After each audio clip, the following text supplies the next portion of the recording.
आज हम लोग अध्ययन करेंगे कक्षा 10वीं अध्याय 5 अनुपात एवं समानुपात के अंतर्गत प्रश्नावली 5.2। इसके पूर्व के वीडियो में हम लोग 5.1 का अध्ययन किए थे, उसका लिंक आपको डिस्क्रिप्शन में मिल जाएगा। तो चलिए देखते हैं प्रश्नावली 5.2 का पहला सवाल। इसमें बोला गया है कि किसी क्रिकेट मैच में तीन खिलाड़ियों ए, बी व सी के रनों की संख्या का अनुपात ए अनुपात बी बराबर बी अनुपात सी बराबर 1:2 के अनुपात में है। यदि तीनों खिलाड़ियों के कुल रनों की संख्या 364 हो तो प्रत्येक खिलाड़ी के रनों की संख्या ज्ञात कीजिए। मतलब यह है कि हमको यहाँ पे जैसे कि दिया हुआ है कि हमको कुल 3 खिलाड़ियों के द्वारा जो रन बनाया गया है वो हमको यहाँ पे दिया गया है, और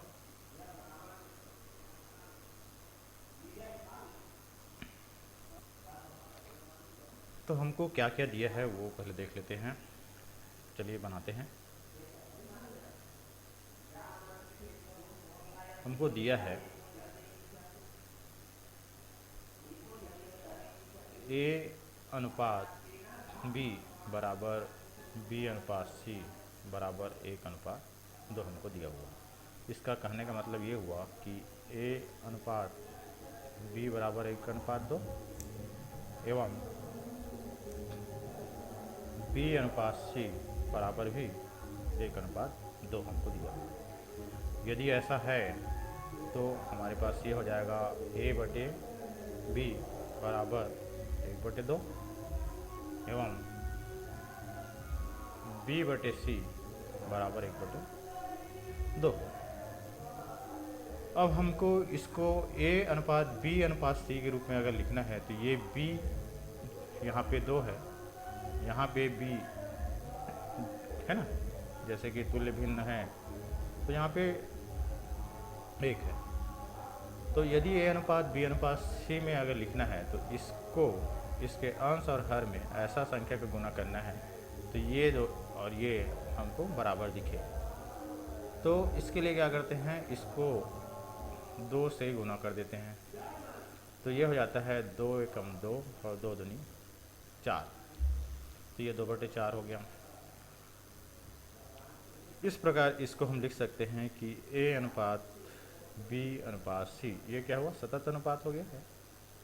तो ये इसको अब लिख सकते हैं 1 अनुपात बी कितना हो गया 2 और सी हमारे पास हो जाता है 4। इस प्रकार इसको ए अनुपात बी अनुपात सी के रूप में इस प्रकार लिख सकते हैं। अब माना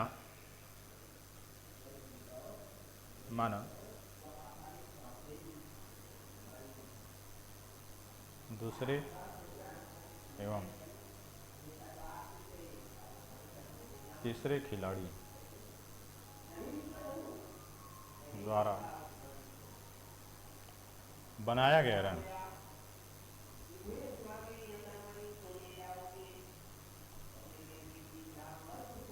क्रमशः ये 1 है तो पहले वाले को अपन लेते हैं 1 के, क्योंकि वो 1, 2 और 4 के अनुपात में है, 1, 2, 4 के अनुपात में, इसलिए यहाँ पे इसको लेंगे 2 के दूसरे खिलाड़ी का, है ना, और तीसरे खिलाड़ी का अपन लेंगे 4 के। और ये तीनों के रनों का योग हमको यहाँ पे दिया है 364। तो हमारे पास हो जाएगा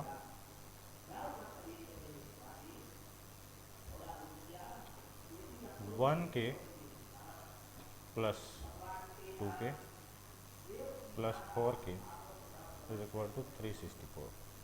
तीनों खिलाड़ियों के द्वारा बनाया गया रन हमको प्रश्नानुसार ये हमको दिया हुआ है।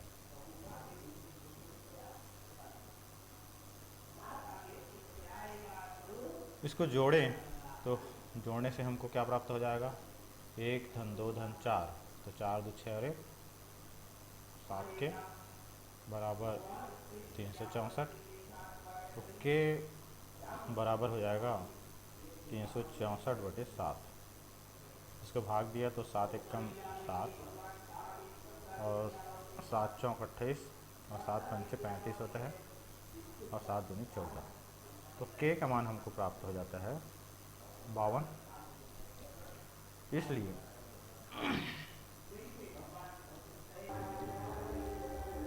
तो ए के वेतन में वृद्धि हो जाता है 2x/10 का 15%। तो इसको हल किया तो जैसे 2x/10 इंटू 15/100 मतलब 1/100 होता है, 15% होता है 15/100। और यहाँ पे 5 से इसको डिवाइड किया 10 और 15 को, तो 5 दूनी 10 और 5 दिया 15 होता है। इस प्रकार ये 3 है ना, और ये 50 और ये 2 से इसको डिवाइड किया तो ये 2 एकम 2 और 2 50 100। इस प्रकार ये 3x/100 हो जाता है। तो वृद्धि कितना हो गया 3x/100। तो ए का नया वेतनमान हो जाएगा 2x/10 प्लस 3x/100। इस प्रकार ये 23x/100 इसका नया वेतनमान होगा। इसी प्रकार बी के वेतन में वृद्धि 3x/10 का 10%, मतलब उसका जो पहला वेतन था उसका 10% वृद्धि होगा। तो 3x/10 इंटू 10% मतलब 10/100। तो इसको हल किया तो हमको मिलता है 3x/100। अतः बी का नया वेतन हो जाएगा 3x/10 पहले वाला प्लस 3x/100 दूसरा वाला। तो इसका 10 और 100 का एलसीएम निकाला तो 100 आता है। 10 से 100 को डिवाइड किया तो 10 टाइम्स जाएगा, और 10 से 3 को इंटू किया तो 30 हो जाता है, प्लस 100 से 100 को डिवाइड किया तो 1 टाइम, तो ये 3 का 1 से गुना हुआ 3x। इस प्रकार से आपका ये हो जाता है।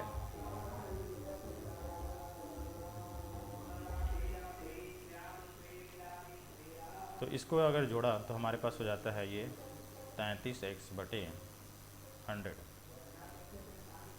ना। तो इसका नया वेतनमान हमारे पास हो गया 33x/100।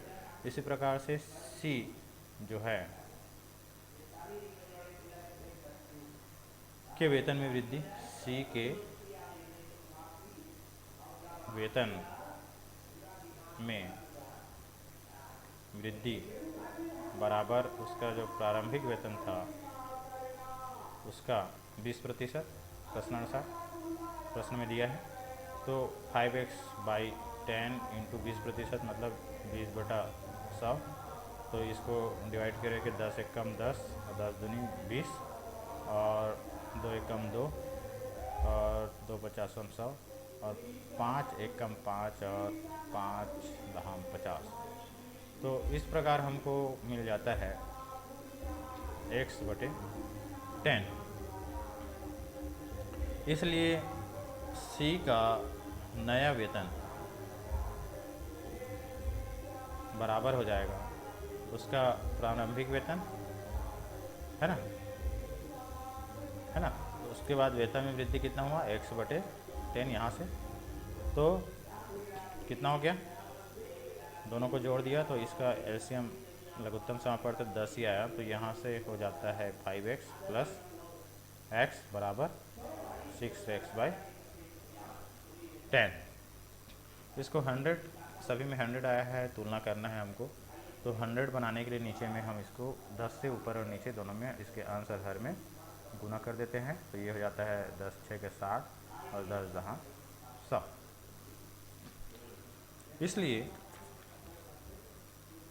नए वेतनों का अनुपात क्या हो जाएगा, अतः नए ABC के नए वेतनों का अनुपात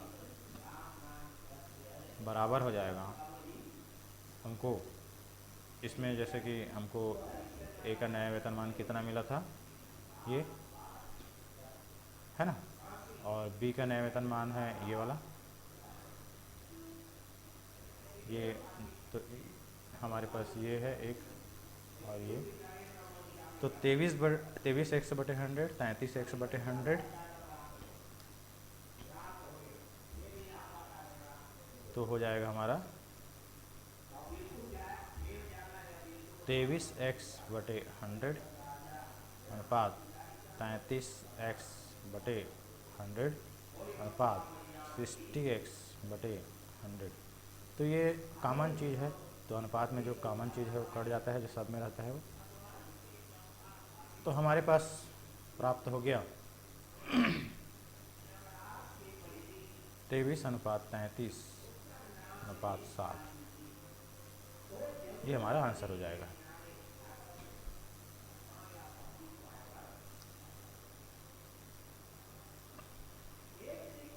इसके बाद है आपका अगला सवाल तीसरा। तो तीसरा सवाल में बोलता है किसी व्यवसाय में 3 व्यक्तियों ए, बी व सी को 70,000 रुपये का मुनाफा ए, बी, सी मिलाकर तीनों को मिलता है। उन्हें इस मुनाफे को A/B बराबर 4/2 व B/C 10/5 के अनुपात में बांटना है।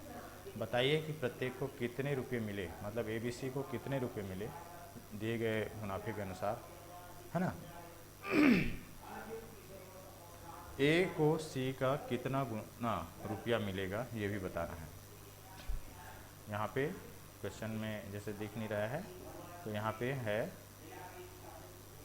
ए को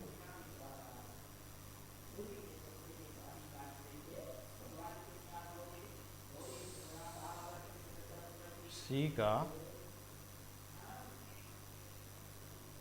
कितना गुना रुपया मिलेगा ये भी बताना है। तो हमको दिया है कि A/B बराबर 4/2। इसका मतलब ये हुआ कि A/B बराबर 4/2। इसको हम 1 नंबर नाम दे देते हैं। तथा B/C बराबर 10/5, मतलब ये हो जाएगा B/C बराबर 10/5। इसको हम लोग 2 नंबर नाम दे दिए। दोनों अनुपातों में B के भाग को बराबर करने हेतु समीकरण 1 में 5 का गुणा करने पर, यहाँ पे जैसे कि B 2 दिख रहा है ना, और यहाँ पे B तुल्य भिन्न में इसके 10 दिख रहा है। तो ये क्या करेंगे, इसको 5 से गुना करेंगे तो ये भी 10 हो जाएगा नीचे में, मतलब B वाला साइड 10 हो जाएगा। तो इसके लिए हम 1 को क्या करते हैं, 5 से गुना करते हैं। तो समीकरण 1 से हमारे पास हो जाएगा A/B बराबर 4/2 दिया था। तो हम इसमें क्या करते हैं, इसके राइट हैंड साइड में 5/5 का गुना करते हैं। तो हमारे पास ये हो जाता है 5 चौक 20 और 5 दूनी 10। इसका हम नामकरण कर देते हैं तीसरा।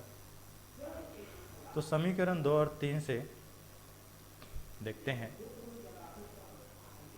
है ना। तो समीकरण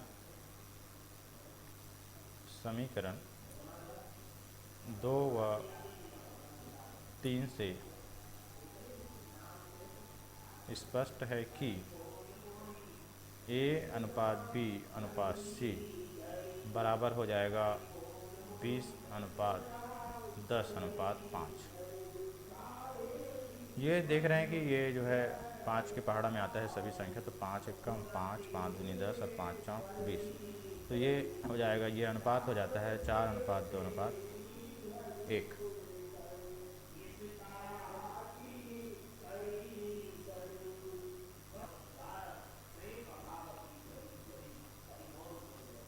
तो यहाँ पर A, B और C को मिलने वाले वेतन का अनुपात 4, 2 और 1 का अनुपात है।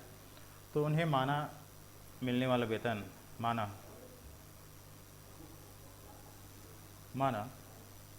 A है ना, B व C को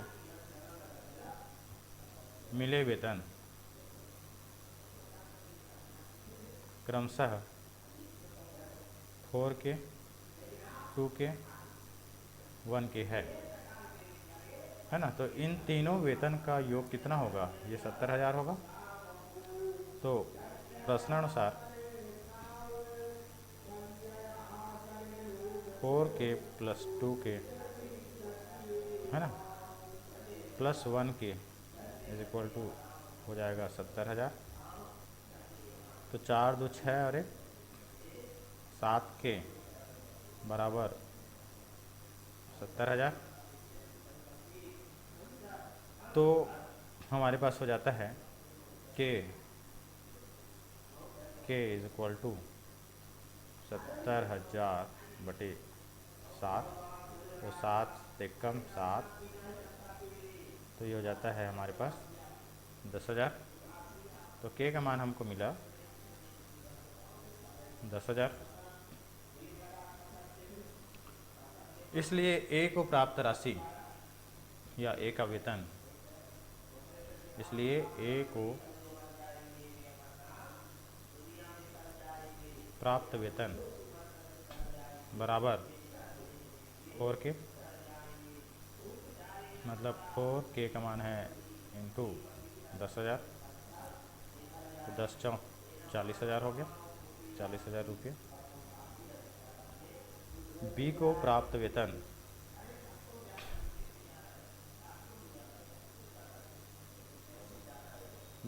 वेतन है 2 के। तो 2 इंटू के का मान है 10,000। तो 10 दूनी 20,000 रुपया। सी को प्राप्त वेतन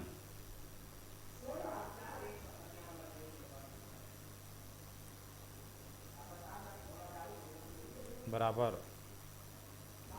1 के का मान है 10,000।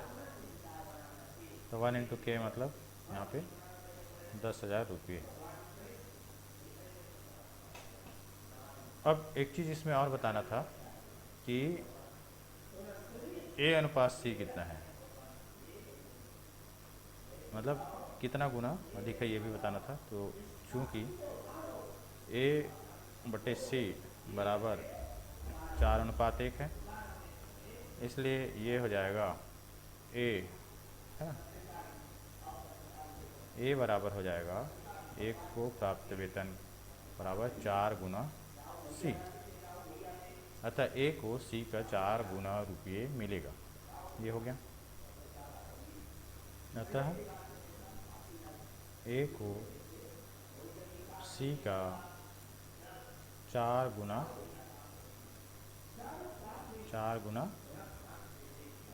रुपये मिलेगा।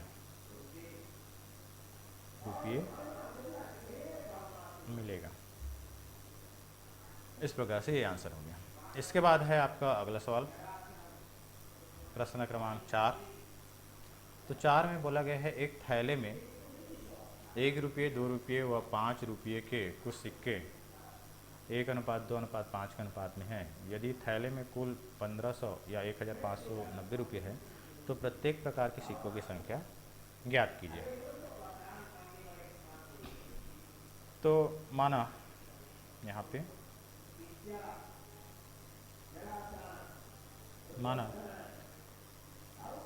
1 रुपये के सिक्कों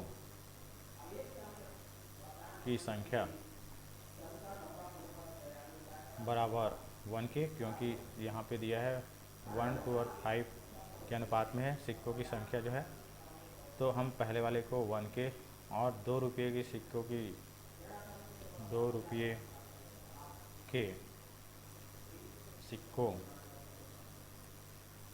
की संख्या बराबर 2 के और 3 रुपये के सिक्कों की संख्या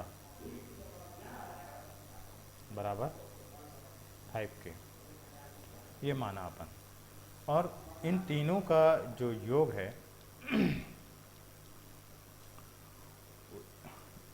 वो 1,590 रुपये बनता है। तो उसके वैल्यू से उसका गुना होते जाएगा। इसलिए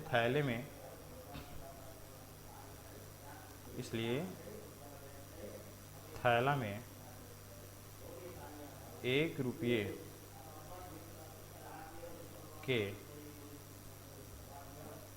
सिक्कों का मान बराबर 1 के इंटू 1 दिस इक्वल टू 1 के रुपये। 2 रुपये के सिक्कों का मान बराबर 2K into 2 this is equal to 4K रुपये, और 3 रुपये के सिक्कों 3 रुपये के सिक्कों का मान हो जाएगा 5K इंटू 3, तो 5 दिया 15 के रुपये, और ये कुल रुपये थैले में ये हो जाएगा, और वो हमको दिया है यहाँ पे 1590 रुपया।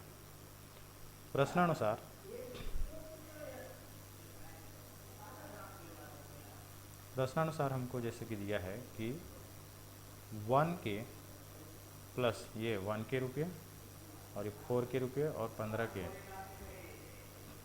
4K प्लस 15K, ये तीनों प्रकार के रुपयों का मूल्यों का योग है 1590 रुपये। तो कितना हो जाएगा? 4 1 5 और 1 15, 15 5 20K बराबर 1590। तो K इज इक्वल टू हो जाता है 1590 बटे 20, 0 0 कैंसिल हो गया, तो ये हमको हो जाता है। तो 5 रुपये में क्या होगा, ये 5 हो जाएगा और ये 5 हो जाएगा हमारे पास, तो 5 पंचे 25 हो जाता है ये। तो ये हमारा क्या हुआ, 25 हुआ, तो 25 5 हो जाएगा 30,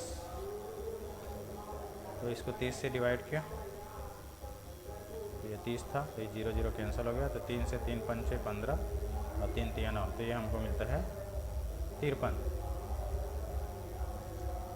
इसलिए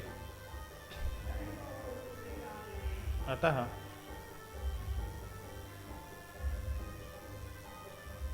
एक रुपये के सिक्के, 1 रुपये के सिक्के बराबर 1K बराबर 1 into 53 this is equal to 53 सिक्के। 2 रुपये के सिक्के बराबर 2K this is equal to 2 into K का मान 53, तो 2 तिया 6 और 2 पंचे 10। अब 5 रुपये के सिक्के की संख्या, रुपये के सिक्के बराबर हो 5K this is equal to 5 into 53 this is equal to 5 के 15 और 5 पंचे 25 अरे 26, 265। इस प्रकार से ये हमारा क्या हो जाएगा, आंसर हो जाएगा। मतलब 1 रुपये के 53 सिक्के हैं, 2 रुपये के 106 सिक्के और 5 रुपये के 265 सिक्के, ये हमारा आंसर होगा। इसके बाद हमारे पास है 5वां सवाल। तो 5वां सवाल में जैसे कि बोला गया है कि दूध और पानी के 100 लीटर मिश्रण में 10% पानी है, इस मिश्रण में कितना लीटर शुद्ध दूध मिलाया जाए कि नए बने मिश्रण में केवल 5% पानी हो। तो चलिए बनाते हैं इसको।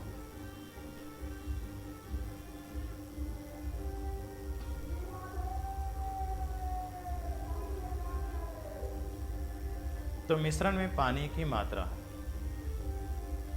मिश्रण में जो मिश्रण हमारे पास बन रहा है, मिश्रण में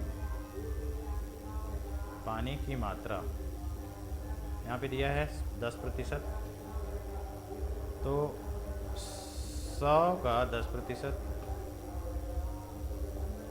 मतलब 100 गुना 10% मतलब 10/100 है ना।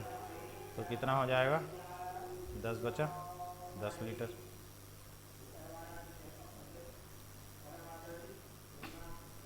इसलिए मिश्रण में दूध की मात्रा बराबर 10 लीटर पानी था, उसको घटा देंगे तो अगर 100 लीटर दूध था तो उसमें दूध की मात्रा हो जाता है 90 लीटर। माना इस मिश्रण में x लीटर दूध और मिलाया जाता है। माना मिश्रण में x लीटर दूध मिलाया जाता है, तब नए मिश्रण में दूध कितना हो जाएगा? पहले था 90, उसमें x और मिलाया तो इतना लीटर हो गया। तथा पानी कितना होगा? 10 ही लीटर होगा, उसमें पानी तो और नहीं मिला रहे हैं। पानी की मात्रा बराबर 10 लीटर। हमको प्रश्नानुसार बोलता है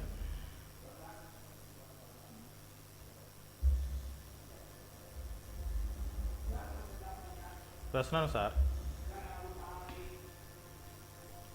नए मिश्रण में 5% पानी तथा 95% दूध है, ऐसा बोला गया है। यहाँ पे जैसे है ना 5% दिया हुआ है पानी, तो बाकी बचा हुआ 95% क्या है? दूध है। इसलिए पानी तथा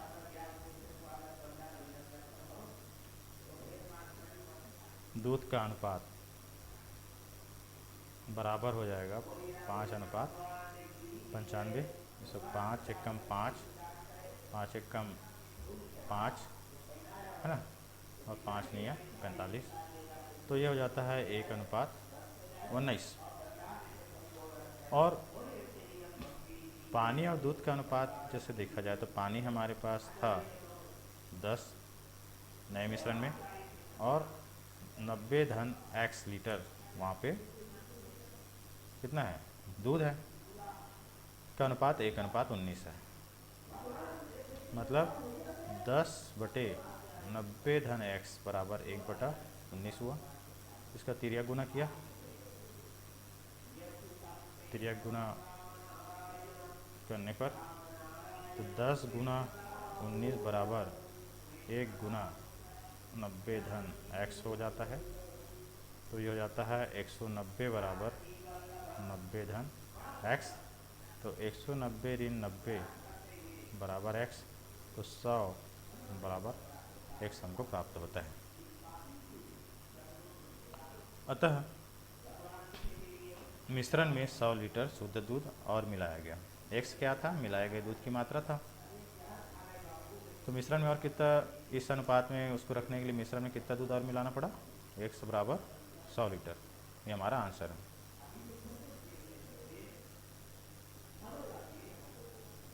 मिश्रण में 100 लीटर शुद्ध दूध और मिलाया गया, और इस प्रकार आपका प्रश्नावली 5.2 पूरा होता है। यदि आपको वीडियो पसंद आए तो प्लीज़ मेरे चैनल को लाइक कीजिए, सब्सक्राइब कीजिए और अपने दोस्तों को शेयर कीजिए। Thank you for watching video.